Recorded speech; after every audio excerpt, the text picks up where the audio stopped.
Alrighty, so the Star Wars series, The Acolyte, is finally out and it is receiving a ton of backlash. One of the key reasons being that it is not sticking to the law. Matter of fact, it's trying to change the law and totally destroy the law. Now, me personally, I've seen, episode 1. I'm halfway into episode 2 after 4 days of watching. And I think it is pretty good for a lullaby because each time I try to see this show, I fall asleep after 5 minutes of watching it and I just check out. But then again, I try to watch it again because I want to have my own personal opinion regarding it and not just listen to what people have to say. But it's getting a ton of backlash. It is sitting as one of the worst, actually the worst rated Star Wars show or movie on Rotten Tomatoes at 31%, as people are starting to rally it up to actually positively review bomb it to push it upwards because it was sitting at 28% before. But that aside, the key star, the main protagonist of this show, the person that is playing it, Amandla Sternberg, is getting a ton of backlash right now for a clip that just resurfaced recently in which she said this. When people watch The Hate U Give, what do you want them to walk away with? Because I know everyone has a slightly different feeling. Well, I mean, white people crying actually was the goal.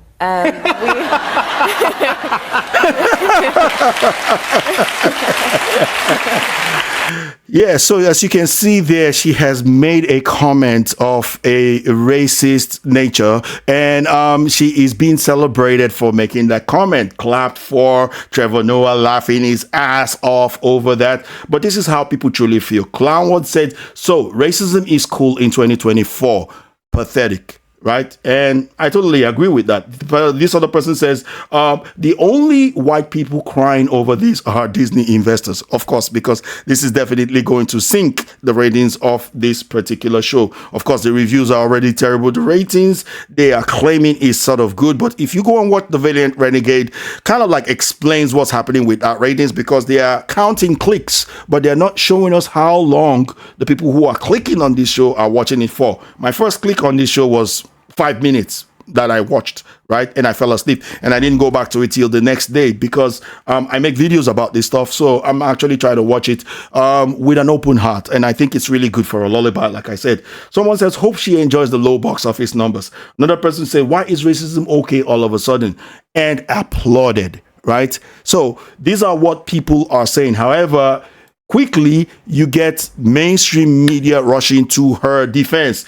Star Wars actress Amandla Sternberg's white people remarks sparks fury. And so they try to justify these remarks. They don't say it's not racist, but they try to justify her actually being racist. Sternberg, who identifies as non-binary, of course she does. Of course she does. Arguably the gayest Star Wars. I mean, if she's just a straight black woman, I don't think that they would want to give her the role. She's got to be some kind of an activist. She's got to got more infinity stones of wokeness than just meets the eye, basically. So they go on to say Sternberg, who identifies as non-binary, appeared on Comedy Central's Daily Show with Trevor Noah in 2018 as part of a press tour for the movie The Hate U Give. So this is the movie that brings the justification of why she said what she said. Interviewing the actress about the film, which follows a young black woman who turns activist after witnessing her friends being shot by police, Noah asked, quote, what do you want people to walk away with? And Sternberg replies, quote, well, white people crying actually was the goal. So they go on to try to defend this young girl for the things that she has just said by using the Daily Show and their own form of humor, saying the Daily Show is known for its subversive and humorous approach to current affairs. And Sternberg, who also starred in The Hunger Games as Rue in 2012, got serious later in the interview, explaining the film was intended to try to help white people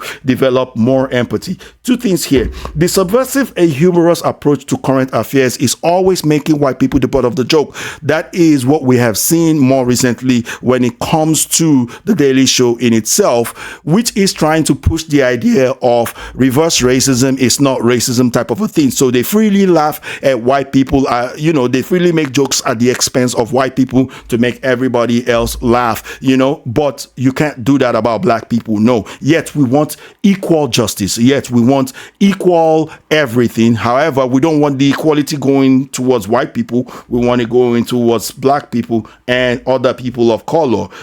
Make that make sense to me. Now, they go on to say, this is the defense right here. Quote, we We want to make sure that those who have been affected by the way in which the media misconstrues these events actually have a real sense of empathy and are able to place themselves into the shoes of our communities. Sternberg said at the time, quote, understand that these are not just news events. They are happening to real people. They affected us in really deep and pervasive ways. Now, here is the question. Do black people also need to be taught how to have empathy towards the white communities of people that these things also happen to? Because it's clear everybody knows about George Floyd. Everybody knows about Breonna Taylor. Everybody knows about Michael Brown, Trevor Martins, and all of these names that people keep saying, say their names, because they died at the hands of police officers. But how many people knows the name of Tony Timper, who died the exact same way as George Floyd in 2019, knelt on by 4 police officers who were Hispanic and 1 who was black, right? Nobody knows about that because it doesn't fit the narrative. And what about Edward Bronstein, knelt on by 10 police officers in California? He died 2 months after George Floyd. However, this is media manipulation that she's not talking about. They hid that story. They suppressed that story for nearly 2 years. The video footage for that particular story did not come out until 2022. Meanwhile, the event happened in 2020. Why? Because some political factions were using it as a to gain political grounds amongst people, and so we didn't get that story. She's not talking about that. Where is the movie to teach black people and other people of color empathy towards white people? No, because as it were right now, white people are the demons. They are the evil people. They are the ones that are being demonized and dehumanized. And what about Robert Dutton? Opened the door to police officers, wrongfully shot, landowner. He owned his own house, was minding his own business, and his wife was shot at 19 times. They missed because the cops were terrible shots. The wife would have been dead too. Right? She was shot at 19 times. So nobody's talking about these people. Nobody's talking about these people. Nobody has empathy about these people. Nobody's making a movie about us also having empathy about these people. Why? Because it destroys the narrative that police people are hunting us, according to LeBron James. Right? And we want equality. We are demanding equality. And what about police officers that are dying at the hands of people? Right? What about police officer Ella French, who got shot because she was making a traffic stop? What about her community? What about Ayanna Presley? Where is her t-shirt? A black woman police officer, a master's degree, in her 20s. Her life got short just because she was going home from work. She wasn't arresting anybody who was resisting arrest. She wasn't fighting against anybody. This is a person who put her life on the line. And what about Marlene Whitmanick? She was also shot because she was attending to a domestic noise disturbance, report, right? That's all she was doing. Right? Trying to keep the peace, trying to keep the place quiet. She got shot, right? Putting herself in the line of fire, in the line of duty, dying. Where is the empathy towards this family? No. Those people who wear the uniform to protect our communities have also been dehumanized. And who suffers the most from this? The communities in which these people refuse to work. And it's majorly these impoverished communities, right? Whether it be white, black, Hispanic, or whatever. Right. So today we are demanding for respect. We are demanding for love. We are demanding for empathy. Right. According to her, teach white people how to have empathy towards, the communities that have suffered from this. Who's teaching us? For us to get anything, we need to first give it as well. We need to lead by example if we want true equality and true transference of power, because according to many of these activists, they say that racism is about power. It's about some people who are oppressor and some people who are oppressed. If we want to become equal, then we need to do what we are requiring from other people. We need to start becoming more empathetic towards white people. We need to start becoming more loving towards ourselves and towards white people. And we also need to start showing more respect towards ourselves, towards white people, towards Hispanic, towards everybody. I'm talking about black people now, and I'm also talking about the same thing for white people, for Hispanics, for Asians, for everybody across the world. But when it comes to mainstream media, access media, liberal media, they want us to remain as victims because this is how they can use us as a political tool.